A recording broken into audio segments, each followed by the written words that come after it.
Hello everyone and welcome to my second devlog where I show you the progress to my survival game Deserted Island. I'm Marius, the developer, and I will walk you through the progress I made. If you don't want to miss anything, subscribe to the channel and join the Discord. Since last time the game has developed quite a bit. Let's get started with what have changed and after that what I plan to add in the future. The main part of the devlog will be the building system. It has evolved quite a bit. In a survival game, a good building system is pretty much a necessity, but there are surprisingly little resources on how to implement one which can handle a complex building variety. But before I explain the details, let's see what you can currently do with the building system. If you watched my previous video, the building parts were just a few squares, which resulted in a blocky house. Now there are 7 more parts. First off, there's a triangular floor, which allows you to give your house a different shape. With a triangular floor needs to come a new wall and roof specifically for that. The other 4 parts were dedicated for roof building. We first have a normal roof and a new wall, which is half the height of a normal one. Next, there is a triangular wall which is needed to cover up the hole when you place a roof part. And lastly, there's a roof part which connects 2 walls so you have a little more freedom with building. Let's dive into the rather tricky implementation of the system and why it's easy to add new parts with it. To figure out where a part needs to be placed, I shoot a ray out of the camera and look where it hit. Every part has a hitbox on the sides other things can connect to. If a ray now strikes the hitbox, it gets the position and places the part where it's supposed to be. Easy so far, right?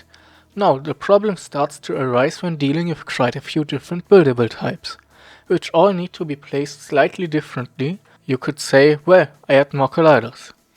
But that only brings you so far, and adding stuff becomes a mess really fast. So what I did is having stored points in the hitboxes for different types.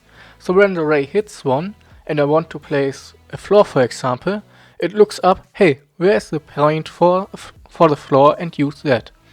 The next thing is, what happens if you have multiple points for a hitbox with the same type, like 2 floors on the opposite side.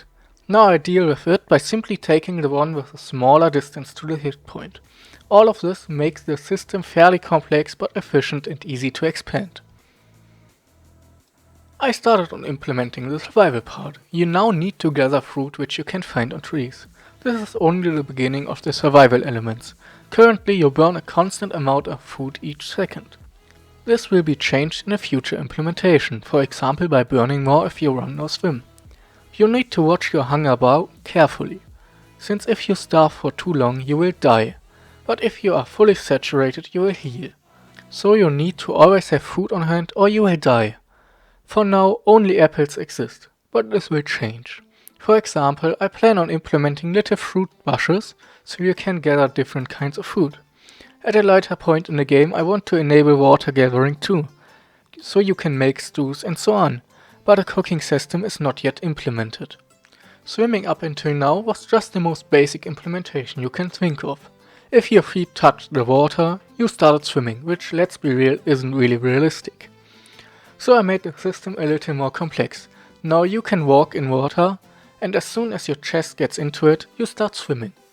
You can also dive now, in order to retrieve items you have lost in the depths of the sea. In the future I want to expand the system so you have instant indication for going into water, for example slowing down or some sound effects. I also want to implement an oxygen system because diving forever doesn't make sense.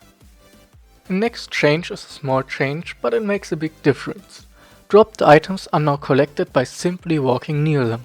With that, there were a few challenges, like how to limit the item to being able to picked up by only one player. To think this was a nightmare. I had 20 different builds I pushed to Steam in order to finally fix that network bug. Netcode bugs are always fun, aren't they? It works now though and makes the game a lot more fun, since you are not constantly pressing a button. These were the changes so far. Now I want to talk about the next things I want to implement, besides expanding current features. The next thing I want to add is a procedural world generation to make every adventure unique. With that in place, I can start implementing world saving, since the world won't be handcrafted anymore but generated. I also want to introduce new materials like iron and the tools you will need for that, like a furnace, an anvil, and so on. This contributes to a more in-depth crafting system. Like mentioned earlier, a fireplace where you can cook is also a way to make it more engaging, and is something I look forward to implementing. This is it for this devlog. Thank you for watching and I appreciate your support as I continue developing my game. If you have any suggestions, leave them in the comment section down below or join my Discord linked in the description.